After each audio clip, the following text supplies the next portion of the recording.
Bienvenidos una noche más a Leyendo hasta el amanecer. Y en este programa dedicado al 8 de marzo tenemos una invitada que tiene mucho que contar. Bienvenida, Regina Cortés. Hola, buenas, ¿qué tal a todos? Bueno, tú estás aquí porque eres autista. En efecto, sí, soy autista. Y autista, miembro del comité de CEPAMA para la visibilización de las mujeres autistas, que ahora nos contarás de qué va y qué tenéis pensado. Pero bueno, para que la gente se haga un esquema mental de con quién estamos hablando, ¿qué es una persona autista? Claro, hace unos años una persona autista era algo que se parecía a Rainman, ¿no? El protagonista de la película. Pero claro, el autismo ya desde hace bastantes años se ve como un espectro, no como un sí o un no. Entonces, es un conjunto de rasgos con el que se nace, es una condición, ¿vale? No es una enfermedad, no es un trastorno mental, no es una tara, es una condición con la que se nace y según, perdón, según los rasgos que tengas como persona, pues se puede definir que tu grado de afectación, entre comillas, porque se habla de afectación en lo que es el entorno social y en la comunicación, es más profunda o más leve. Entonces, realmente por eso se habla de un espectro. O sea, los autistas lo que tenemos es unos rasgos comunes entre nosotros, pero no respondemos a un arquetipo de libro de lo que es un autista. Supongo que a la gente le estará llamando la atención que te definas como autista porque un poco en la memoria colectiva que tenemos todos, un autista es alguien, se asocia con la discapacidad. Exactamente, exactamente. Es lo que comentaba antes también, ¿no? Que durante muchísimos años lo que es la imagen de una persona autista se parecía pues, ¿no? A ese personaje de Rayman con su discapacidad intelectual, con un retraso mental, una pérdida de inteligencia. Esa es la figura más visible del autismo, ¿no? Lo que más se nota. Una afectación en la inteligencia se nota muy fácilmente. Por tanto, siempre ha sido el canon, ¿no? De lo que es un autista. Pero claro, las cosas van cambiando y se ha descubierto que dentro de la población autista realmente lo que es la distribución de la inteligencia es igual que en la población que nosotros llamamos neurotípica, que sigue la neuronorma. Y yo me defino como muchos compañeros míos como autista y no persona con autismo, porque para mí ser autista es una condición, es una forma de ser, es algo con lo que yo he nacido. No es algo que me he cogido por la calle como me cojo una gripe o lo que sea. Por eso a mí me define como persona mi condición. Por eso la quiero meter como en la propia palabra. Soy autista, no soy una persona con autismo, porque no me lo puedo quitar y poner. Has dicho que hasta hace poco eso se asociaba a esa idea que tenemos, al Rayman, tal. Entonces, esto es algo más o menos novedoso, el diagnóstico del autismo. Sí, en efecto, realmente el diagnóstico de autismo se lleva haciendo décadas, pero de un autismo determinado, ¿vale? Del que te comentaba, con unos rasgos muy típicos, con la afectación de la inteligencia y demás. Ya hacia mediados de los 80 empezó lo que se llama, lo que se conoce, casi todos conocerán como el síndrome de Asperger, que se definía como un autismo de alto funcionamiento, pues porque no tenía comprometida la inteligencia, incluso se daba superdotación intelectual en muchas personas, igual que en la población neurotípica. Entonces sí que se empezó a ver pues que había más gente autista de la que parecía. Porque claro, si siempre estás buscando los mismos síntomas, pues evidentemente los encuentras. Pero ¿qué pasa cuando te encuentras a personas que esos síntomas que tú consideras tan básicos para diagnosticar a alguien, están escondidos o solapados con otras cosas. Es un diagnóstico un poco más difícil, entre comillas, pero sí que es verdad que con los años se ha avanzado un montón y ahora mismo, de hecho, se hacen más diagnósticos de autismo en personas sin afectación de la inteligencia que con afectación de la inteligencia. Y sin embargo, ahora que estás diciendo que, bueno, que los profesionales están empezando a aprender a verlo y que a veces esos rasgos no están tan claros, vosotras, bueno, como mujeres autistas que estáis organizadas ya entre vosotras y tal, consideráis no, es así, que todavía el diagnóstico del autismo en mujeres está muy invisibilizado todavía o no se las reconoce, no se las diagnostica. Sí, mira, te voy a dar una cifra que es así como apabullante, porque realmente las mujeres, en principio, biológicamente, somos iguales que los hombres, pero por cada 4 diagnósticos en hombres se da un diagnóstico en mujeres. Eso a nivel mundial. A nivel europeo estamos ya al 3-1, ¿vale? Sí. Por cada 3 hombres una mujer.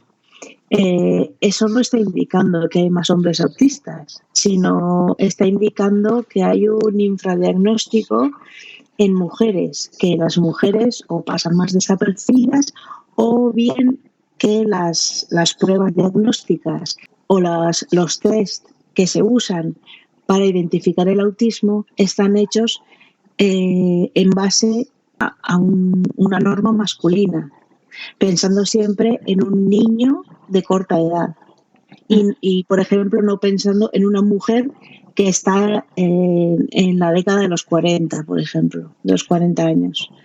A lo mejor estoy preguntando una tontería, pero ¿por qué descartáis totalmente que no sea algo que simplemente se da más en hombres como yo que sé, como los infartos al corazón, por ejemplo? Porque realmente no hay ninguna causa biológica que se haya visto y además, bueno, hay un montón de estudios neurológicos que no encuentran ninguna diferencia que pueda ser especialmente importante entre un cerebro autista y uno neurotípico, más que algunos neurotransmisores, algunas cosas así, pero nada concluyente. Y igual que tampoco existe esa diferencia entre el cerebro de las mujeres y el de los hombres. Y además es que hay algo muy curioso y es que una vez que hay un diagnóstico de autismo en una familia, las mujeres de repente, las mujeres autistas de esa familia van apareciendo así como setas, porque no debemos olvidar que el autismo tiene un componente genético muy fuerte, no es necesariamente hereditario, pero sí tiene un componente genético bastante potente. Entonces, ¿qué pasa? Que cuando, por ejemplo, a un niño de 5 años se le realiza un diagnóstico y el diagnóstico es de autismo, pues van saliendo en la familia, anda, pues mira, por ejemplo, la mía, pues la tía Pilar, pues, que también es muy rara, ¿no? Y resulta pues que también es autista. Y la abuela no sé qué, y el tío Luis también, ¿no? Pues van saliendo así. Y realmente ves que en las familias luego se reproduce el mismo patrón igual en mujeres que en hombres.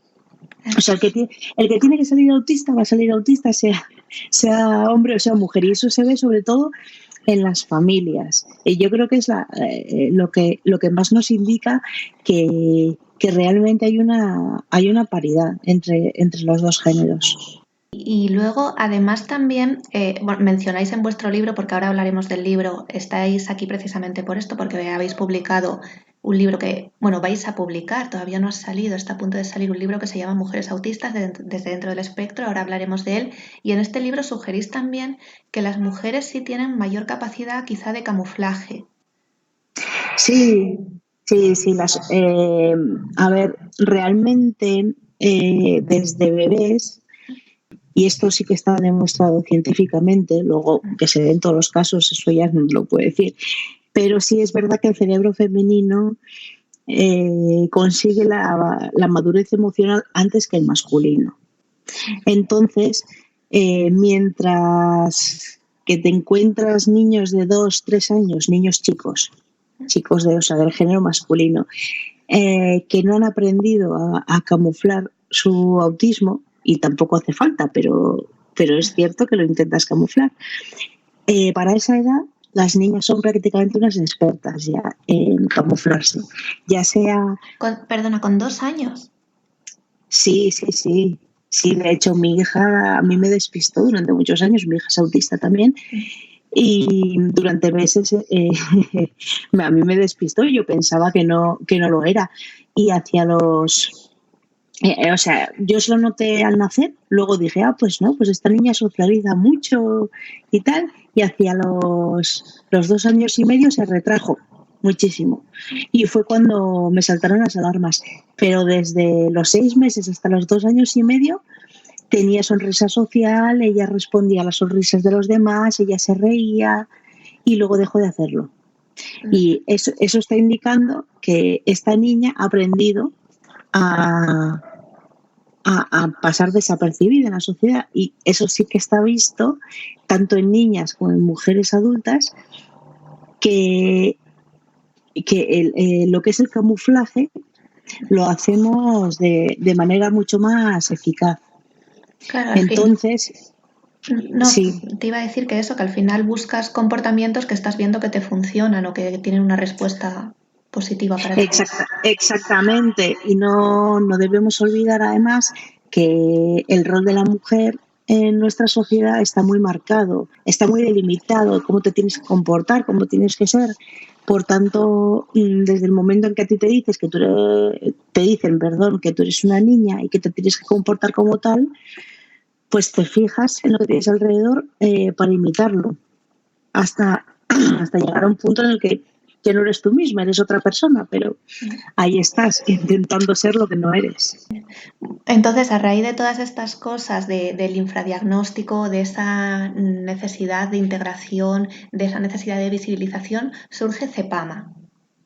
En efecto, CEPAMA es el Comité Español para el Apoyo y la Promoción de la Mujer Autista / Asperger, porque todavía no toda la sociedad ha pasado a denominarlo autismo y todavía se dan diagnósticos del síndrome de Asperger, pero realmente nosotras el ámbito en el que trabajamos es el autismo en todo su espectro.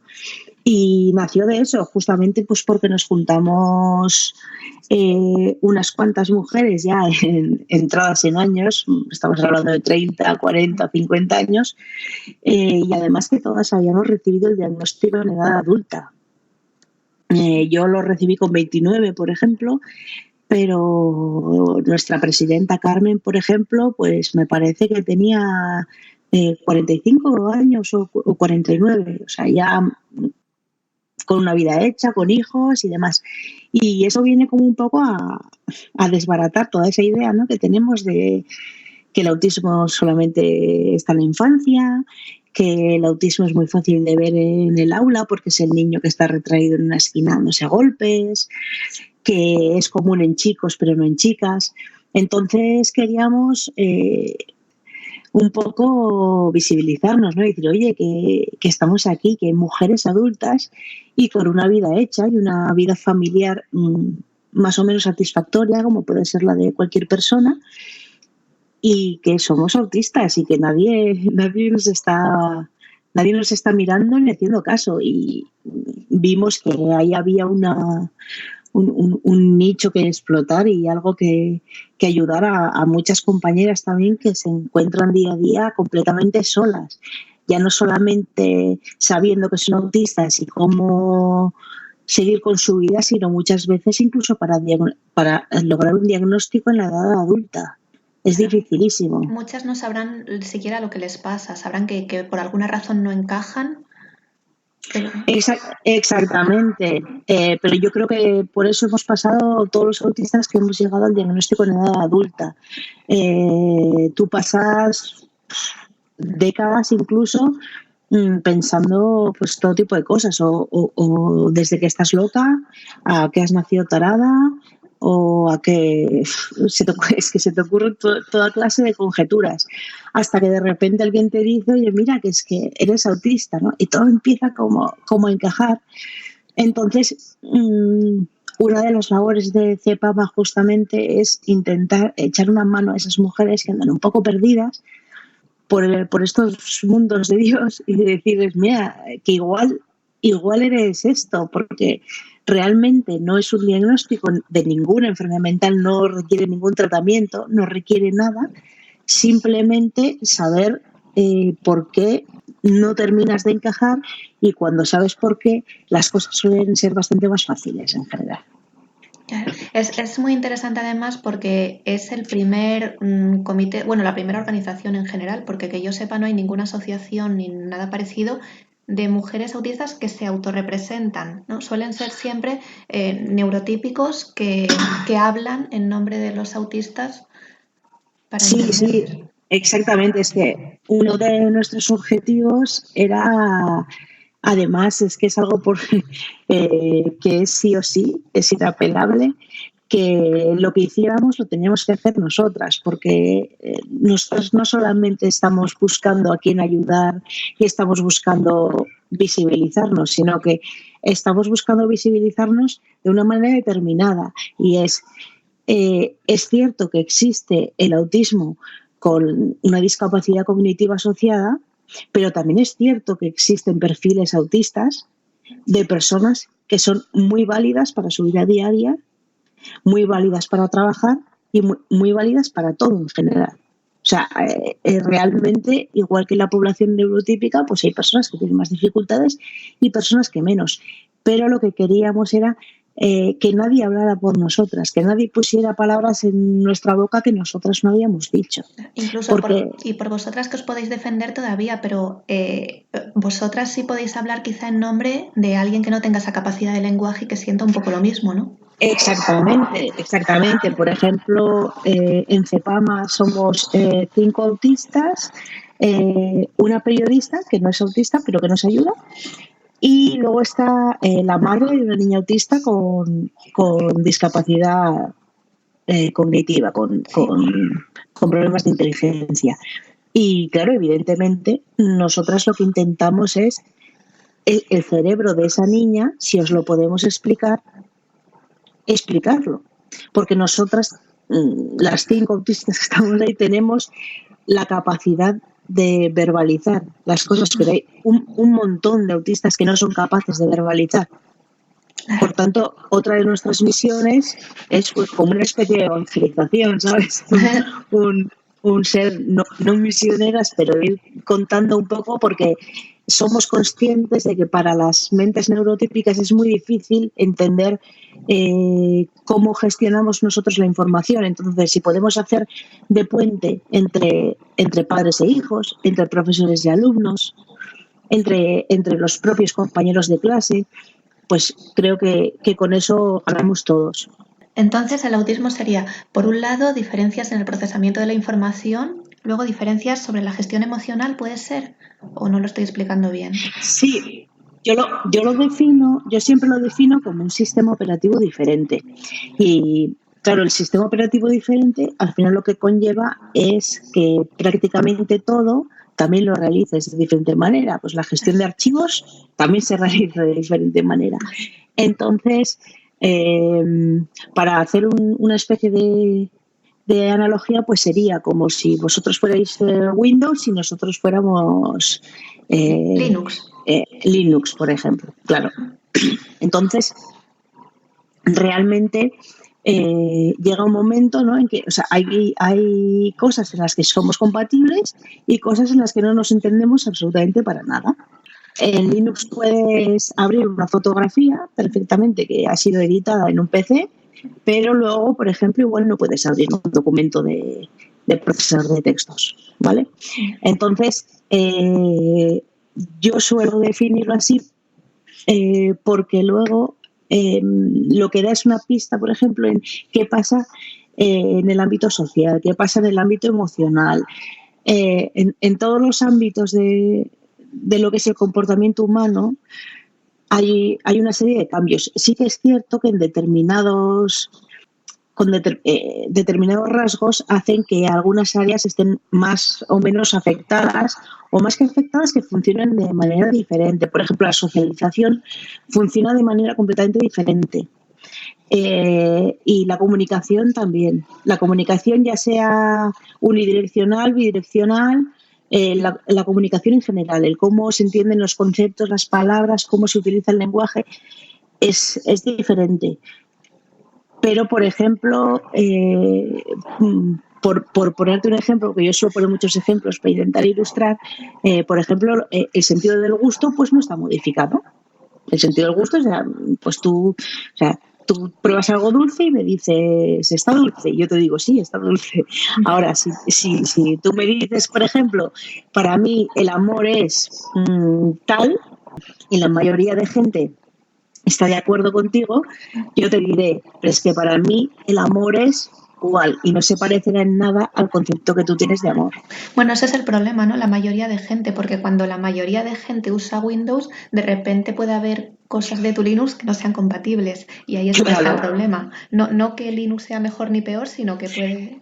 Exactamente, exactamente. Yo también suelo hacer otra analogía o por lo menos utilizar una expresión que es que nosotros estamos como desincronizados, ¿no? Con la gran mayoría, con la gran masa de gente, ¿no? Con el pensamiento más o menos general o más que el pensamiento, la forma de gestionar todo en la cabeza. Y a nosotros de serie nos viene como un paquete diferente, ni mejor ni peor, diferente. Entonces, cuando se produce ese choque con la mayoría, ¿no? Cuando tú llegas de niño al colegio y demás, y claro, para ti hasta que llegas al colegio todo es bastante normal. Ahora, cuando te enfrentas a que si estáis 25 en clase y 24 que opinan igual y tú opinas diferente, pues ahí es cuando se produce el choque. Y cuando eres chica es todavía más fuerte el choque, porque las chicas como que parece que tienen que estar todas cortadas por el mismo patrón, ¿no? Y sí se produce pues la desincronización, el que tú vayas, pues eso, como si cogieras el camino por el otro lado y cambiará todo. Entonces surge CEPAMA y empezáis fuerte el año pasado con unas jornadas sobre autismo en femenino en el Caixa Forum de Madrid. Y a partir de esas jornadas recogéis y ampliáis las conclusiones que salieron allí en el libro que es el que vais a publicar ahora con Editorial Cuatro Hojas, Mujeres autistas desde dentro del espectro. ¿Este libro a quién le puede interesar y qué esperáis conseguir con él? A ver, este libro realmente yo creo que le interesaría a cualquier persona curiosa, a cualquier persona que se involucre o que se interese por temas sociales, porque es un libro además muy accesible, no está escrito, porque la mayoría de las veces los libros sobre autismo son o con lenguaje muy clínico, médico, psiquiátrico, son como tochos, ¿no? Son difíciles de leer. Y este en cambio, pues tiene ejemplos de las cosas que nos pasan, está escrito además por todas las que componemos CEPAMA, entonces también el estilo va cambiando según el capítulo. Se nos puede conocer mucho por la forma en la que escribe cada una, ¿no? Porque, claro, eso lo hemos querido respetar mucho, que o sea, no pasar todos los discursos por el mismo molde, sino respetar cómo nos expresamos cada una, porque eso además para los autistas es muy importante, porque para nosotros muchas veces al no ser capaces de hablar, como que reflejamos nuestra forma de pensar y nuestra personalidad y lo que querríamos decir hablando, escribiendo. Por tanto, las expresiones, el verbo exacto que queremos usar, el sustantivo exacto que queremos usar, tiene que ser respetado. Entonces hemos hecho, cada una de nosotras tiene 2 capítulos, que es de las 2 intervenciones que tuvimos en la jornada que has mencionado en el Caixa Forum de Madrid, que fue el 21 de junio de 2018, y se trata todo tipo de temas, ¿no? Pues desde la dificultad para el diagnóstico de la edad adulta, a la maternidad, al ámbito laboral, cómo están ahora mismo las políticas europeas y nacionales y los diagnósticos. Hay un poco de todo. Entonces, yo creo que es bastante accesible para todo el mundo, se entiende fácilmente, no es especialmente largo, tampoco es corto, yo creo que es un libro ameno y me parece, yo yo lo digo desde mi humilde opinión, creo que le va a abrir los ojos a mucha gente, que le va a descubrir un mundo nuevo que no conocía. No, está muy bien porque en las reivindicaciones del 8 de marzo, que al final es de lo que estamos hablando, este podcast va a ser publicado el 8 de marzo, más o menos, y precisamente este programa lo dedicamos a visibilizar que cuando hablamos de las reivindicaciones de la mujer no nos estamos refiriendo siempre a la mujer blanca, de clase media, heterosexual, cisgénero y tal, sino que hay muchos colectivos, subcolectivos dentro de ese que también merecen una visibilización especial. Sí, Claro, porque en este caso estamos hablando siempre de una doble discriminación. Una discriminación por ser mujer y una discriminación por ser autista. Claro, porque el grupo de autistas estamos dentro del grupo de mujeres y el grupo de mujeres también está dentro del grupo de autistas. Entonces, claro, hay una discriminación de doble vertiente y es súper importante aprovechar el 8 de marzo, ese día en el que las mujeres tenemos fuerza, ese día en el que parece que nos escucha la otra mitad, que nos hace más caso, y para lanzar estos mensajes, ¿no? Que no todo es el hombre y la mujer, sino que hay un abanico de opciones también dentro de lo que es la mujer, ni tiene por qué ser blanca, ni tiene por qué ser cis, ni tiene por qué ser neurotípica, hay infinidad de mujeres. Bueno, pues les animamos a todo el mundo a leer, a buscar el libro Mujeres autistas desde dentro del espectro, que va a salir publicado pues a finales de marzo, primeros de abril más o menos, que además coincide luego ya de cara al día del libro. Muy interesante. También si quieren profundizar en este tema o si te quieren conocer más, has sido también coprotagonista de un documental, ¿verdad? De Planeta. Sí, en efecto, Planeta Asperger se llama, ya tiene unos añitos, de cuando todavía éramos no pocos, pero entre comillas poquitos los que estábamos diagnosticados. Y sí, en ese documental se hace además un recorrido por la infancia, adolescencia, primera juventud y edad adulta a través de 4 personas, y yo era la edad adulta. Así que sí que bien. Eso que se puede buscar también en internet y se ve. Y para terminar, una pregunta que hacemos a todos los entrevistados. Cuéntanos qué libro te ha tenido leyendo hasta el amanecer. Pues es un libro que, bueno, como alguna gente sabrá, los autistas tenemos intereses, lo que se llaman intereses restringidos, que a nosotros nos gusta llamar intereses especiales. Y a mí, por ejemplo, uno de mis intereses es todo lo que tenga que ver con epidemias y mortandades. Entonces, hay uno, además que tiene como 600 páginas, que me lo leí en día y medio, una cosa así, que se llama El jinete pálido, la epidemia que cambió el mundo. Está escrito por Laura Spini y habla de lo que fue la gripe española, ¿vale? La gripe durante la Primera Guerra Mundial, ¿vale? La gripe de 1918, porque se le llamó española, de dónde viene la cepa.